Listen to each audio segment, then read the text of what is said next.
For 30 years we've opened doors, built small dreams into something more.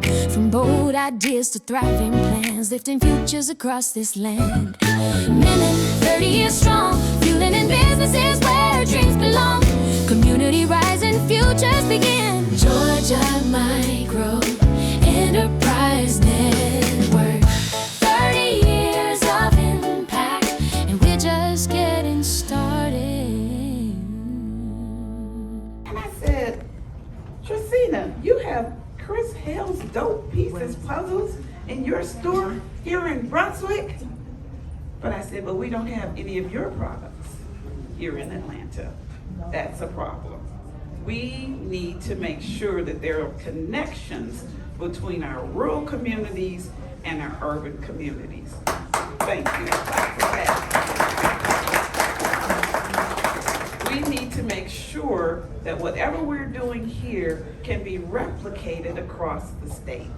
And we're excited that we now have that opportunity to not only grow Georgia, but we've also raised our hands and said we'll take on the task of bringing the Southeast together as well. That means Alabama, Mississippi, South Carolina, North. There is power in numbers, and there is power in collective agreement that helping small businesses helps the economy as a whole. During our entire time, we've always made sure that every voice was at the table, whether that was immigrants, refugees, young entrepreneurs, and one of them is here. I think he's right there behind that paper. One young entrepreneur, he didn't tell you all that he played Michael Jackson on Broadway, but yes, you, right there. So we want to open doors for young entrepreneurs, for them to be able to step into business as early as possible, as well as opportunities for senior entrepreneurs, for those who want to start businesses as the next phase of their life. There should be opportunities, access to capital, and ways for them to also step into entrepreneurship, even if it is as the second career. I think it worked well for Mr. KFC. So we think there's some other Kentucky Fried Chicken visionaries in the room. We also want to make sure that individuals here in Georgia particularly who have been impacted by the criminal justice system have that same opportunity when they come back home. If they choose to open a business, we don't want there to be additional barriers hindering them from doing that work. So we've had great support, particularly from people like Chase Beck, who supported our efforts to bring resources not only to individuals who have returned from incarceration, but we're currently providing training to over 50,000 individuals who are incarcerated. We have our curriculum in facilities, in over 3,000 facilities, and people are taking our classes while they are incarcerated. We think that's important. We get letters every week from individuals who say, we've taken those classes, what's next? And what can I do when I get home? And who can I connect with?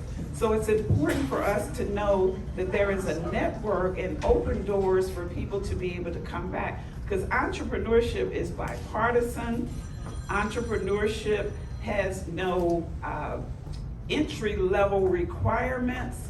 And you can scale as big as you want to be in this country. So we want everyone to be able to tap into the American dream through entrepreneurship. So without further ado, I just wanted to kind of throw some of those things out and share that we are just getting started. Cheryl created that video and that song, and I love that line that says, just getting started. That matters to us, that we started GMEN, but GMEN does not end with Charles Jones and with Elizabeth Wilson.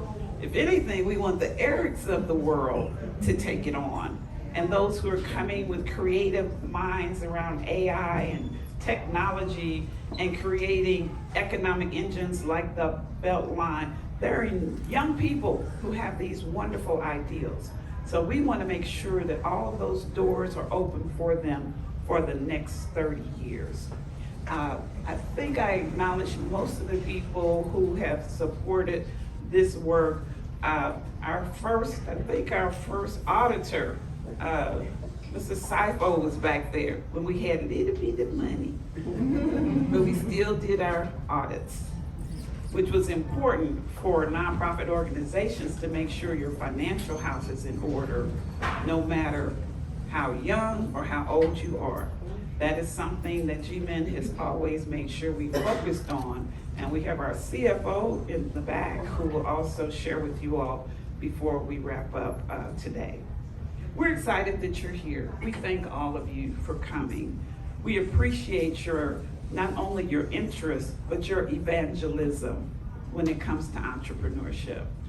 We know that once you get bit by the entrepreneurial bug, there is no cure. There is no vaccine, there is nothing. No matter what, you're going to find a way to be in business. You're going to be a consultant, you're going to volunteer, you're going to help somebody, you're going to fund a business, you're going to be a mini VC.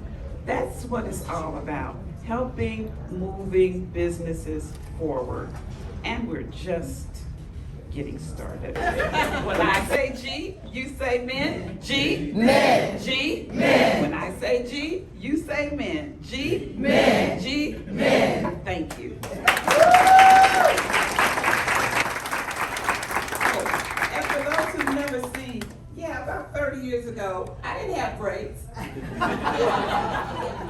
Here's where we were. Robert had black hair. Charles had black hair. We did the work. We didn't let anything stop us. This was one of our first board meetings way back when. So I just wanted to let you all know that we will continue to do the work, and we're looking forward for all those who will be on pictures like this over the next 30 years.